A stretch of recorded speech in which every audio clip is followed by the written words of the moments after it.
देखिए बच्चों, आज हम लोग फिर दोबारा मिल रहे हैं। अभी तक 11th में मिले थे, आज से बिल्कुल 12th क्लास एकदम सीरीज से स्टार्ट कर रहे हैं।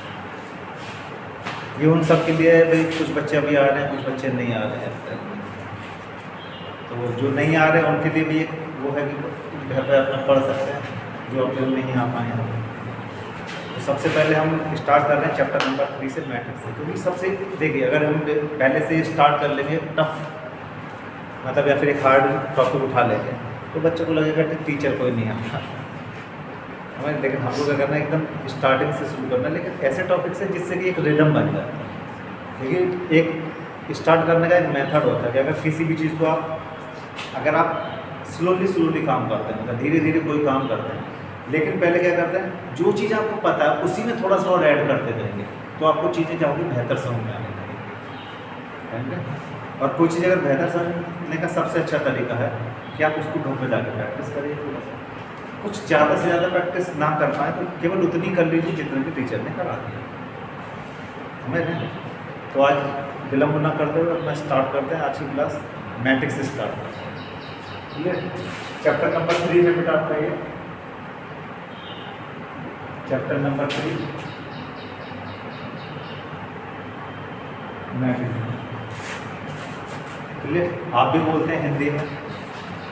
एक चीज़ और ध्यान रखिएगा, कुछ किताबों में मैट्रिक्स ऐसे लिखा हुआ है और कुछ बुकों में ऐसे भी लिखा रहता है, तो घबराने वाली कोई बात नहीं है कि सर ने तो हमको ये स्पेलिंग बताई थी, ये नहीं क्लियर। तो घबराने वाली इसमें कोई बात नहीं है, तो आप किसी भी तरीके से इसको लिख सकते हैं। अब ध्यान से समझो बेटा, मैट्रिक्स होता है, मैट्रिक्स का मतलब होता है कुछ आपको एलिमेंट्स गिवन होता है, क्लियर। कुछ क्या होता है, एलिमेंट्स गिवन होता है, उनको हमको क्या करना, अरेंज करना। अरेंज करना किसी फॉर्म में, रो और कॉलम की फॉर्म। देखिए, अभी आपको इससे भी नहीं समझ में आएगा तो एक काम करते हैं, सबसे अच्छा मेथड है, आप क्लास के अंदर मान के चलिए 24 बच्चे, कितने बच्चे हैं, 24 मान लेते हैं, 24। और मैं कहता हूँ बेटा लाइन वाइज खड़े हो जाइए और ऐसी लाइन बनाइए कि सब में नंबर ऑफ रोज और कॉलम क्या रहे, बताओ। ये कोई ज़रूरी नहीं है, मतलब कहने का मतलब है, अगर जैसे आपने 6 की पंक्ति बनाई है या 6 की रो बनाई है तो 6 खड़े हो जाओ, 4 की बनाई तो 4 खड़े हो जाइए, सही है ना। एक 12 की बनाई तो दूसरा वाला भी 12 की बना ली, तो 12 24। तो इस तरीके से अरेंजमेंट करते हैं कि जो नंबर ऑफ एलिमेंट्स का अरेंजमेंट होता है वो ऐसा होना चाहिए कि लगना चाहिए कि आप खड़े हुए हैं। जैसे आप देखते हैं जवानों हमारे जब खड़े होते हैं तो एकदम लाइन से सीधे से खड़े होते हैं, इसी तरीके से ये भी क्या है, हमारा एक अरेंजमेंट है इसका नंबर ऑफ एलिमेंट्स का। कोई भी नंबर ऑफ जितने भी एलिमेंट्स होते हैं किस तरीके से हम उनको अरेंज करते हैं। तो अरेंज करने का मतलब क्या है, देखिए सबसे पहले मैं आपको बताता हूँ, मैट्रिक्स को जो लिखते हैं जैसे ए इक्वल टू लिखा, तो ये जिससे हम रिप्रेजेंट करेंगे किसी भी मैट्रिक्स को लिखने का तरीका ये जो होगा हमारा कैपिटल लेटर में होना चाहिए। किसमें लिखेंगे बताओ, कैपिटल लेटर में डिनोट करेंगे। सबसे पहली चीज़, मैट्रिक्स को डिनोट करने के लिए जो हम वर्ड जो लेटर यूज करेंगे वो कैसा होना चाहिए, कैपिटल। अब ए की जगह आप बी भी लिख सकते हो, सी भी, वो आपके ऊपर डिपेंड करता है कि आप क्या लिखना चाहते हो। और बेटा ये सैंपल होता है हमारा मैट्रिक्स का, देख रहे हैं इस तरीके से। जैसे आप यूज करते थे, क्या यूज करते थे, बड़ा वाला ब्रैकेट जो यूज करते थे इस तरीके से। लेकिन आप कुछ बच्चे सोचने लग जाएंगे सर इसमें तो नंबर ऑफ एलिमेंट जो है मतलब कॉलम और रो बराबर, वो सब बात का सीन है, वो सब बताया जाएगा। लेकिन सबसे पहले कैसे लिखते हैं, देखिए जैसे मैंने लिखा ए, चलिए छोटी स्मॉल, इसमें जो लिखेंगे कैपिटल से लिखेंगे, लेकिन इसमें जो लिखेंगे वो किससे लिखेंगे, स्मॉल से लिखेंगे। इससे लिखा जाएगा स्मॉल। मान के चलिए यहाँ पर लिखा पहले मैंने ए, यहाँ पर बी लिख दिया, यहाँ सी, यहाँ पर डी लिख दिया, यहाँ E F G H R. फिलहाल मैंने इनसे स्टार्ट किया है, A B C D E F G H I से लिख दिया। यहाँ की कोई नंबर भी हो सकते हैं 2 4 5 7 8 9 10, जो भी लिखना चाहे आप लिख सकते हैं। लेकिन ये क्यों लिखा है, उसको मेरे को कुछ बताना है, इसलिए लिखा है मैंने। कैसे, ध्यान से देखो बेटा, ये क्या है बताओ बेटा, हमारा इस चीज़ को बोलते हैं, देखिए ये जो इस तरीके से जो लाइन जा रही है उसको बोलेगा रो। क्या बोलेंगे, रो। अभी फर्स्ट है तो क्या बोलेंगे, रो 1। क्या बोलेंगे, रो 1। ऐसे ये सेकंड है तो क्या बोलेंगे बताओ, उसको रो है ये भी, और उसको क्या बोलेंगे बताओ, R2, मतलब दूसरी रो। समझ में आ गया। इसी तरीके से बेटा यहाँ से देखिए ये जो इसको बोलेंगे रो, और ये होगी हमारी तीसरी। क्लियर। अब बात करते हैं इसकी। देखो बेटा ये तो रो में लिख दिया, ये जो होते हैं हमारा इसको जो बोलते हैं, ये जो इस तरीके से है पूरा, इसको बोलते हैं, ध्यान से देखिए, कॉलम, COLUMN।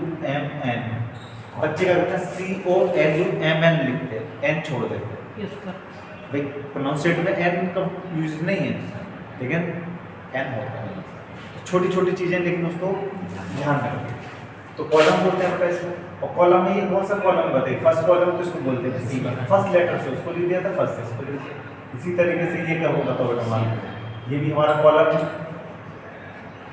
कौन सा कॉलम है बताइए, सी। ये भी बेटा हमारा कॉलम है इस तरीके से, तो क्या बोलेंगे, ये भी कॉलम है हमारा और इसको बोलते हैं सी। समझ में आ गया। इसके बाद क्या है, नेक्स्ट देखिए बेटा। इतना करने के बाद हमको पता पड़ गया कि जो चीज़ें हमको लिखनी है वो किस में लिखनी है, रो और कॉलम के अंदर। मतलब मैट्रिक्स का भी मैंने डिफाइन नहीं किया, लेकिन मैंने क्या किया, एक फॉर्मेट तरीके से बताया कि किसमें क्या होता है, कुछ रो होता है, कुछ क्या होता है, कॉलम होता है। अब इसी चीज़ को हम क्या करें, डेफिनेशन की फॉर्म में लिखेंगे। क्या होता है डेफिनेशन की फॉर्म में, क्या डेफिनेशन बहुत सिंपल है। डेफिनेशन को लिखने के लिए, परिभाषा लिखने के लिए सबसे पहले ये क्या है बताओ बेटा, अरेंजमेंट है। It's an arrangement. ये क्या है बताओ, एक अरेंजमेंट है। तो अरेंजमेंट ऑफ, ध्यान से देखिए, अरेंजमेंट ऑफ किसका बताओ बेटा, रो एंड कॉलम। जो हमारी रोज होती हैं एंड कॉलम्स का जो अरेंजमेंट होता है उसी को हम क्या बोलते हैं बताओ, मैट्रिक्स। सिंपल फॉर्म में केवल डिफाइन कर, सही है। और बहुत सारी बुकों में बेटा एक अरेंजमेंट के लिए एक प्रॉपर वर्ड यूज करते हैं जिसका नाम होता है एरे, ARRAY। एरे, और एरे का मतलब क्या होता है, अरेंजमेंट। जब आप इंग्लिश मीडियम की बुक्स देखेंगे उठा करके तो उसमें लिखा होगा कि द नंबर ऑफ एलिमेंट्स, सही है, द नंबर ऑफ मतलब elements represented in, clear, in array, in rows and column. मतलब जो अरेंजमेंट है, अरेंजमेंट ऑफ क्या है बताओ बेटा, हमारा एलिमेंट्स है वो किस में बताओ, रो और कॉलम के अंदर है, उसको बोलेगा क्लियर, मैट्रिक्स। कोई दिक्कत। अब इसमें नेक्स्ट आता है बेटा हमारा, क्या आता है हमारा, नेक्स्ट हमारा ऑर्डर ऑफ मैट्रिक्स। नेक्स्ट होता है हमारा order of matrix, order of matrix. तो जितनी भी देखिए इसमें सपोज अभी तो ये थी हमारा, इस चीज को हम और एक बड़ा सा ले लेते हैं जिसको हम डिफाइन करते हैं। जैसे सपोज दैट ये हमारा ए, इसको भी मैं ए लिखा अब तो ये ए तक है, यहाँ भी ए। अब यहाँ पर मैं आपको दो चीजें नहीं बताने वाला हूँ, ए, यहाँ पर ए। ध्यान से देखो, यहाँ पर मैं आपको एलिमेंट्स का एक प्रॉपर पोजीशन, क्या है प्रॉपर पोजीशन, उस पोजीशन को डिफाइन करने के लिए हम क्या वर्ड यूज करते हैं, कैसे लिखें उसको। तो ध्यान से देखिए, उसको डिफाइन करने के लिए सबसे पहले हम क्या करेंगे, ये कौन सा रो है बताओ हमारा, फर्स्ट रो। तो सबसे पहले हम रो को लिख देते हैं, ये कितना, फर्स्ट रो, ये फर्स्ट रो, ये फर्स्ट रो, सबके सब क्या देखो बेटा, जो फर्स्ट रो है हमारा, देख रहे हैं, फर्स्ट रो है। ये कितना है बताओ, दूसरा रो है बेटा, है दूसरा रो नहीं है, देखिए यहाँ से, यहाँ कितना बताओ, तीसरा रो है बेटा, ये कितना बताऊंगा, चौथा रो। और इसी तरीके से अप टू करके लेके, अप टू का मतलब है कि मतलब इसी सिमिलरली इसी तरीके से हमने क्या किया बताओ, ए। इसी तरह अप टू का मतलब ये आगे तक ट्रांसफर करना, एन। और ये भी कितना चल रहा है, अप टू चल रहा है, एन, समझ रहे बेटा। और ये कितना लगेगा, देखो मैंने केवल अभी क्या लिखा है बताओ, केवल क्या लिखा है मैंने, केवल रो रिप्रेजेंट किया, क्या लिखा है मैंने, केवल रो। अब बात करते हैं कॉलम, कॉलम में कैसे लिखेंगे, देखो बेटा ये क्या हमारा फर्स्ट है, ये कौन सा कॉलम है, सेकंड, ये कितना थर्ड, ये अप टू करके कहाँ गया बताओ, एन, कहाँ तक गया, ऐसे ही यहाँ पर बात करेंगे तो ये दूसरा, सॉरी फर्स्ट, कॉलम कौन सा है, फर्स्ट, ये कॉलम फर्स्ट, ये कॉलम फर्स्ट, ये कॉलम फर्स्ट, समझ गए। इस तरीके से ये कॉलम कौन सा है, दूसरा, दो, क्लियर है। इसी तरीके से बात करेंगे तो कितना बताओ, यहाँ पे लिखो 3, समझ गए। अब इसकी बात करेंगे तो यहाँ कितना बताओ, एन, ये कितना एन, ये कितना एन, ये कितना एन, क्लियर। तो प्रॉपर अब मैं यहाँ से देखिए, अब मैं इसी तरीके से अगर मैं बोलूँ इस डी पोजीशनिंग बताइए, क्या बताओ, बी की पोजीशन। मतलब बी को हम क्या लिख सकते हैं, तो बी को हम लिखेंगे, मैं पूछूं कि बी जो है हमारा, ध्यान से देखिए, अगर इसके अकॉर्डिंग लिखेंगे तो बी का मतलब कितना है, बी की पोजीशन बताइए, तो बी की पोजीशन क्या होगी बताइए जरा। पहली क्या है बताओ बेटा, हमारी पहली रो है, और दूसरा क्या है बताओ बेटा, कॉलम, तो B12 होगा, कितना होगा B12। ऐसे में पूछोगे ई की बताइए, ई का कितना बताएंगे आप, ध्यान से देखो बेटा, रो कौन सी है, दूसरा, पहले रो चेक करना है, फिर क्या करना है, कॉलम। तो रो कितनी है बताओ बेटा, दो, कॉलम भी कितना है बताओ, दो, तो 2, पोजीशन कौन सी बताओ, 2, यहाँ पर लिखते हैं। एलिमेंट की वैल्यू भी डाल सकते हैं, वो कितनी थी बताओ बेटा, बी, और ये कितना था बताओ, बी। पोजीशन बता दें कि ये कौन सी बताओ, ये पूछता है वो कि ये वाला C32 की वैल्यू बताइए, C14 की वैल्यू बताइए, तो बता सकते हैं आपको, पोजीशन भी क्लियर हो गई यहाँ से, क्लियर, कोई दिक्कत हो तो बताइए। उसके लिए आपको क्या करना पड़ेगा, ये जो मैट्रिक्स है इसी की फॉर्म में पहले लिख लीजिएगा, उससे कंपेयर करिएगा, पहले नंबर पे क्या है, दूसरे नंबर पे क्या है, तीसरे नंबर पे, इस तरीके से, क्लियर। अब आता है हमारा order of matrix. Order of matrix का मतलब बेटा कि जितने नंबर ऑफ रोज हैं हमारे और जितने नंबर ऑफ क्या है बताओ, कॉलम है, उन दोनों का खाली प्रोडक्ट फॉर्म, प्रोडक्ट नहीं, प्रोडक्ट फॉर्म, दोनों में बहुत डिफरेंस है, प्रोडक्ट फॉर्म और प्रोडक्ट में दोनों में डिफरेंस है। कैसे, ध्यान से देखिए। तो ऑर्डर की बात करेंगे तो ऑर्डर जो होता है बेटा हमारा, वो तो हमारा नंबर ऑफ रोज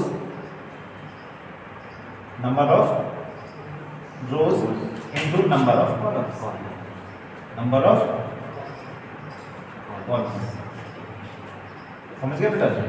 अगर फर्स्ट वाले की बात करें तो कितने रो, 1 2, देखो 1 2 3, कितनी रो है बताइए, 3, कॉलम कितना देखिए, 1 2 3, 3 बाई 3, तो ये क्या होता है, एक नंबर में आता है, पूछ लेता है भाई इसका ऑर्डर बता दीजिए, ऑर्डर बता देना।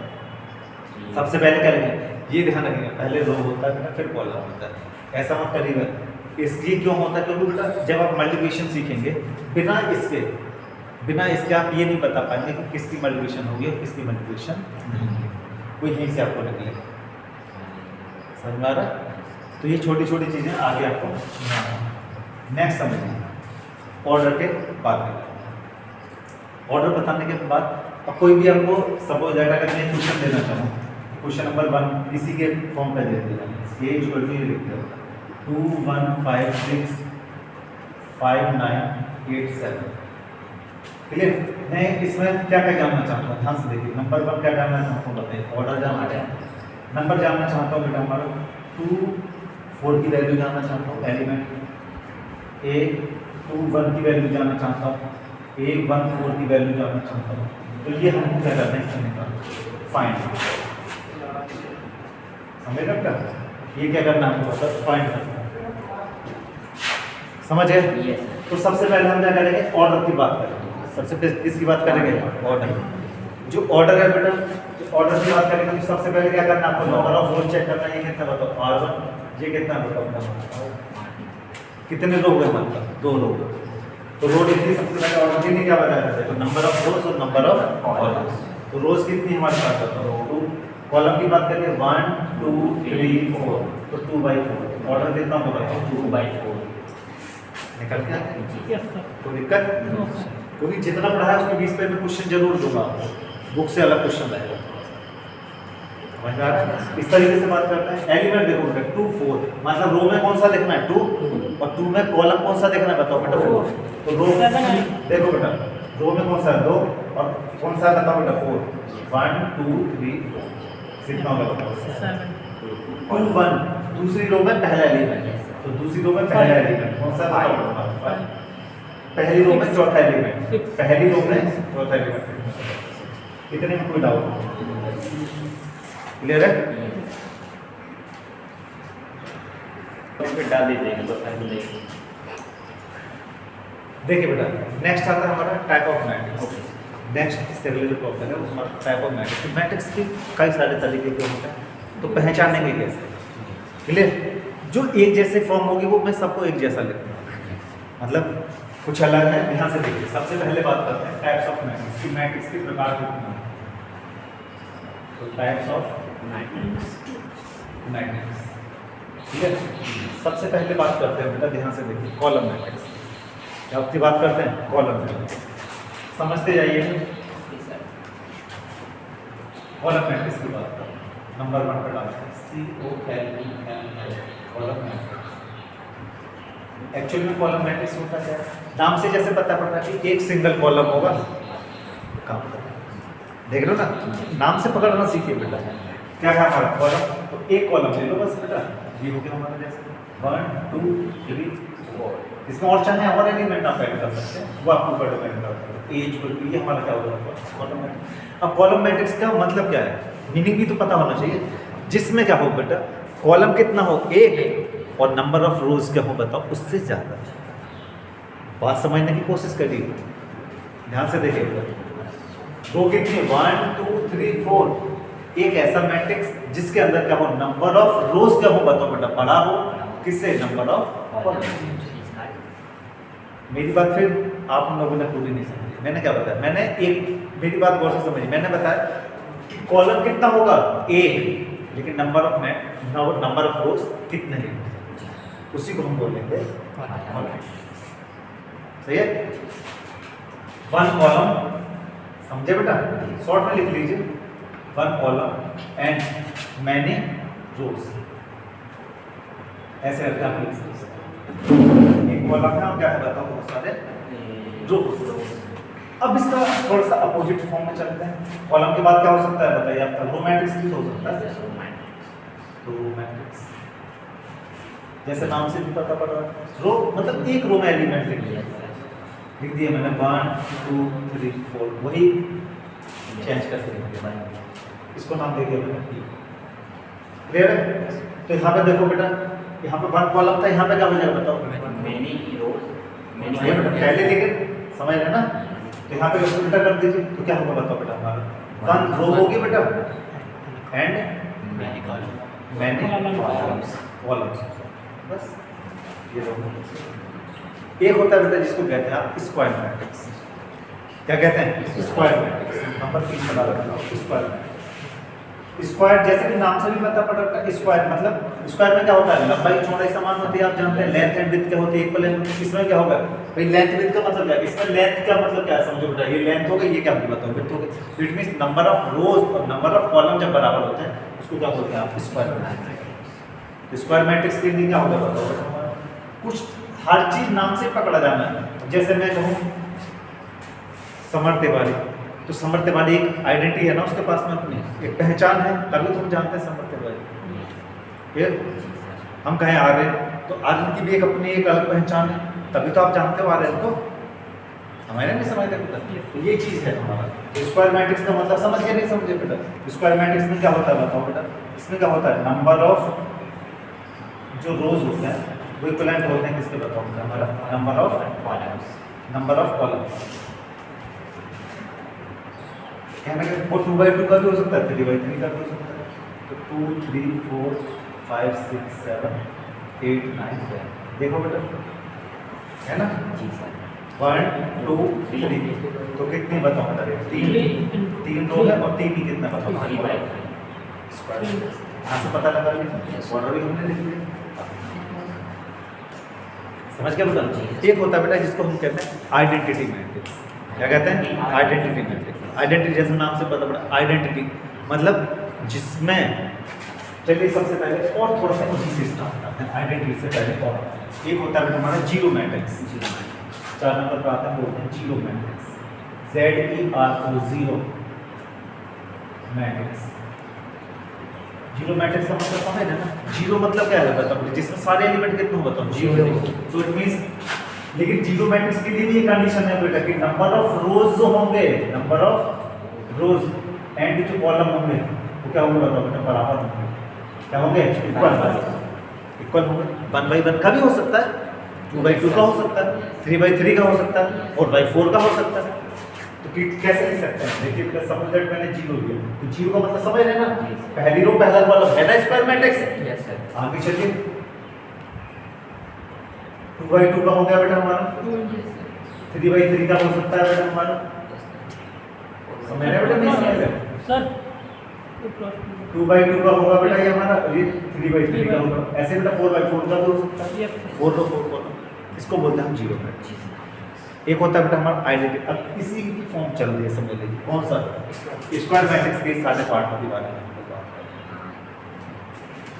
नंबर 5 मैं क्या बता रहा हूँ, आइडेंटिटी मैट्रिक्स। आइडेंटिटी मैट्रिक्स में क्या होगा बेटा, ध्यान से देखिए।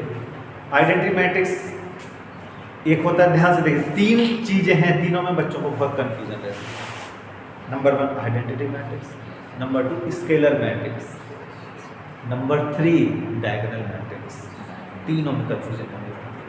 क्यों? क्योंकि तीनों के तीनों में डायगोनल में एलिमेंट होता है और रेस्ट ऑफ जो एलिमेंट होते हैं, बाकी जो सारे एलिमेंट होते हैं कितना होते हैं, 0 होता है। समझ में आ रहा है? क्या समझे? तीनों में कंफ्यूजन बनी रहती है। तीनों को डिफरेंशिएट करने के लिए सबसे पहले यहाँ पर देखिए, एक ऐसा मैट्रिक्स जिसके सभी डायगोनल एलिमेंट कितने हो बताओ बेटा। सबसे पहले जो आइडेंटिटी मैट्रिक्स होता है वो क्या होता है बताओ बेटा, स्क्वायर मैट्रिक्स। कैसा होता है बताओ, स्क्वायर मैट्रिक्स। कैसा होता है स्क्वायर मैट्रिक्स? और वो 2/2 का भी हो सकता है, 3/3 का, लेकिन जनरली हम लोग जो यूज करते हैं वो 3/3 का होता है। समझ ना? तो यहाँ पर देखो बेटा 1 0 0 0 1 0 0 0 1। अब देख रहे हैं जो डायगोनल का जो एलिमेंट है बेटा, जो डायगोनल में जो एलिमेंट है वो सभी कितने बताओ बेटा, 1। जब डायगोनल के सभी एलिमेंट कितने हो बताओ बेटा, 1। कितने हो, 1। और रेस्ट ऑफ का मतलब है जो बचे हुए हैं, जो शेष जो एलिमेंट है वो कितने हैं आपके बताओ, 0 के बराबर। तो उसको बोलेंगे हम आइडेंटिटी मैट्रिक्स। और एक आइडेंटिटी मैट्रिक्स कैसा होता है बताओ, ऑलवेज स्क्वायर मैट्रिक्स। वो 2/2 का हो सकता है, 3/3 का हो सकता है। अब बचे गए इसका 2/2 का, तो ये कौन सा होगा बताओ बेटा, 3/3 का। कॉमन लगा के बेटा मैं 2/2 का भी लिख देता हूँ, 1 0 0 1 2/2 का होगा। समझ में आ गया? डायगोनल के एलिमेंट है, बाकी सब रेस्ट ऑफ कितने बचे, 4/4 का भी हो सकता है, 4/4 को डायगोनल में एलिमेंट डाल देगा। एक होता है, ध्यान से देखिए बेटा। अब मैं बात करता हूँ इसीलिए मैंने आपको पहले बताया, क्या बताया कि जो सारे एलिमेंट होते हैं किसके, डायगोनल के जो एलिमेंट्स होते हैं वो कितना होता है, 1 होता है। रेस्ट ऑफ कितने होते हैं बताओ, 0। रेस्ट ऑफ कितना होता है, 0। उसको क्या बोलेगा, आइडेंटिटी। समझ गए? नेक्स्ट नंबर 6 पे हम डालते हैं बेटा स्केलर मैट्रिक्स।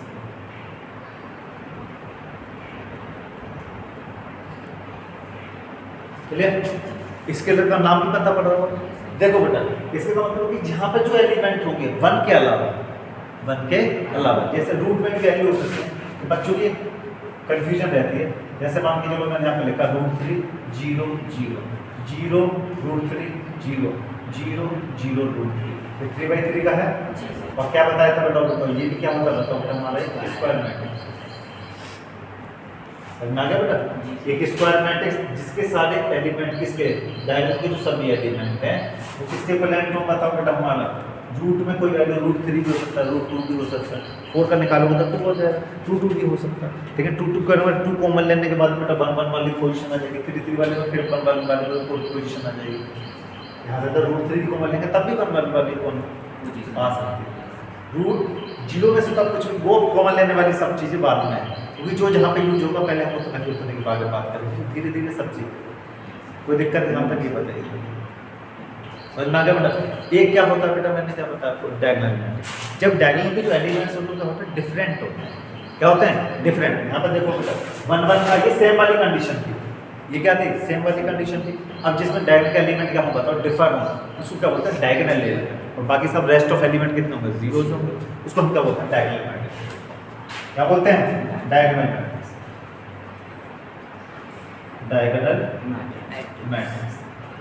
तो क्या बताया बताओ बेटा, इसको कुछ रिप्रेजेंट कर लेगा उनका पता है ना, जैसे P से लिखिए, Q से A बराबर मान के चलो, यहाँ पे मान के चलो R बराबर है, यहाँ पर क्या बेटा हमारा 1 0 0 0 2 0 0 0 6। तो यहाँ पर देखो बेटा डायगोनल में एलिमेंट है, डिफरेंट एलिमेंट है, तो हमारा क्या बोलेंगे, डायगोनल मैट्रिक्स भी क्या होता है बताओ बेटा, स्क्वायर मैट्रिक्स।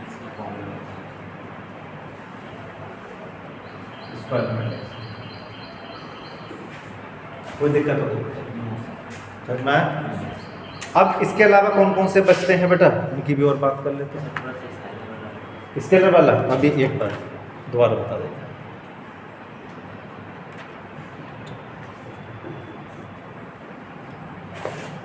देखिए भैया एक बार मैं दोबारा बता रहा हूँ सभी के सभी, कोई दिक्कत नहीं। ध्यान से समझिए। सबसे पहले होता है कॉलम, तो दिखाई नाम से पता पड़ा कि कॉलम, एक कॉलम के अंदर एलिमेंट लिखे हों क्या बोलते हैं, ठीक है। और इसकी एक हमने पहचान भी अपनी तरफ से बता दी कि एक कॉलम हो बेटा, बहुत सारे का मतलब मैनी रो, इसको हम क्या बोलते हैं कॉलम। इसके आप अपोजिट करिए, क्या होता है बताओ बेटा, रो मैट्रिक्स। तो रो मैट्रिक्स में क्या होता है बताओ बेटा, हमारा एक रो की फॉर्म में होंगे और उसमें क्या होगा क्वेश्चन नंबर में देखो एक रो होगी उसका कॉलम क्या होगा तो जाता है। स्क्वायर मैट्रिक्स तो नंबर ऑफ रोज और नंबर ऑफ कॉलम जिसमें इक्विवेलेंट हो क्या बोलते हैं बताओ, समझ में आ गया। जीरो मैट्रिक्स, जीरो मैट्रिक्स में क्या बताया था बताओ बेटा मैंने, जिसके सारे एलिमेंट किसके इक्विवेलेंट हो, वो भी स्क्वायर मैट्रिक्स का एक पार्ट होता है। आइडेंटिटी मैट्रिक्स की बात करें तो आइडेंटिटी मैट्रिक्स में क्या होता है बताओ बेटा, केवल डायगोनल एलिमेंट कितना बताओ 1 1, रेस्ट ऑफ एलिमेंट्स किसके इक्विवेलेंट हो, क्या बोले समझ में आ गया। नेक्स्ट होता है बेटा हमारा स्केलर मैट्रिक्स। स्केलर मैट्रिक्स का मतलब होता है रूट में वैल्यू हो, भैया कोई भी वैल्यू हो लेकिन वो सभी क्या होना चाहिए, इक्वल होना चाहिए 1 के अलावा, 1 के अलावा, 1 के अलावा 1 1 हो गया तो फिर क्या हो जाएगा इसमें आइडेंटिटी मैट्रिक्स हो जाएगा। 1 के अलावा जो भी होगा बेटा समझ में आ गया। बच्चों के मन में डाउट रहता है कि जी रूट में वैल्यू नहीं हो सकती सर, बिल्कुल हो सकती किसी में नहीं मिल सकती, रूट 3 की जगह रूट 4 भी आपकी बुक में भी रूट वाले रूट 3 का एक एग्जांपल समझ में आ गया। फिर क्या है डायगोनल, तो डायगोनल से जो वैल्यू होगी बेटा केवल डायगोनल के एलिमेंट होंगे, रेस्ट ऑफ एलिमेंट किसके इक्वल जीरो, सही है। ये हम बोलते हैं बेटा, कोई दिक्कत हो तो बताइए। 7 टाइप्स होते हैं, 7 के 7 टाइप्स में आपको बता चुका हूँ, क्लियर। एक चीज़ और इसमें बताते हैं बेटा, देखिए वहाँ पर मैंने एक चीज़ नहीं बताई थी, उसके बारे में थोड़ा डिस्कस करते हैं। क्वेश्चन कैसे पूछे जाते हैं, जितना हमने पढ़ा है ये तो पता होना चाहिए क्वेश्चन कहाँ से बनता है, नहीं समझे। तो मैं आपको एक क्वेश्चन लेता हूँ, एक क्वेश्चन के अंदर मैं सारी चीज़ें इंक्लूड करता हूँ। एक क्वेश्चन के अंदर जितनी आपने पढ़ी हैं एक ही क्वेश्चन के अंदर, मतलब एक क्वेश्चन पढ़ लो सारी चीज़ें समझ में आ गया। देखिए क्वेश्चन नंबर, ये क्वेश्चन हो गया बेटा हमारा, और इस क्वेश्चन को करने के बाद आप पहली एक्सरसाइज आपकी फिनिश हो जाएगी। कैसे देखिए, almost number a equal to ये गिवन है बेटा, ध्यान से 5 6 7 3 2 1 और 1 2, ये जो रहता है। नंबर 1 क्या कैलकुलेट करना बताता हूँ बेटा, सबसे पहले ऑर्डर, पहला क्या निकालना है ऑर्डर, पहला नंबर क्या है ऑर्डर। दूसरा है नंबर 2 है बेटा हमारा number of elements, number of elements, ठीक है। नंबर 3 है बेटा हमारा A13 A1, कभी कभी ऐसा भी देता है कि जो वैल्यू नहीं हो तो वो क्या होगा हमारा 0 के बराबर होता है, तो घबराने वाला 2 1 A3 इसकी वैल्यू बताइए। अब तक जो पढ़ा है केवल यही पढ़ा है, टाइप्स ऑफ मैट्रिक्स की बात सही। और आप अगर थर्ड पार्ट और इंक्लूड करना चाहो आप तो एक काम कर दीजिए, आई स्क्वायर मैट्रिक्स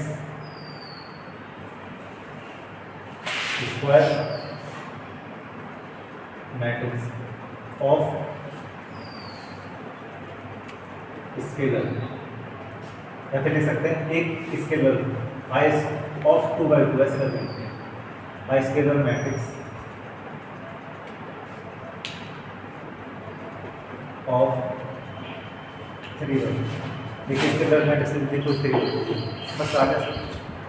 कैसे, पहला ऑर्डर, ऑर्डर का मतलब number of rose, number of category की बात कर रहे हैं, फर्स्ट वाला पार्ट चलता है, फर्स्ट पार्ट ये second part third part fourth, तो पहले पार्ट देखिए।